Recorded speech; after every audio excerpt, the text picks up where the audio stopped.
ดอกจำปา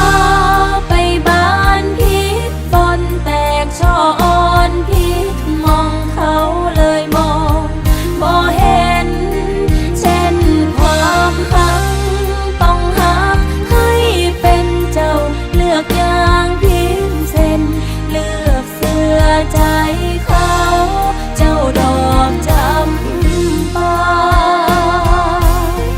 ให้กลับมาหักเจ้าของ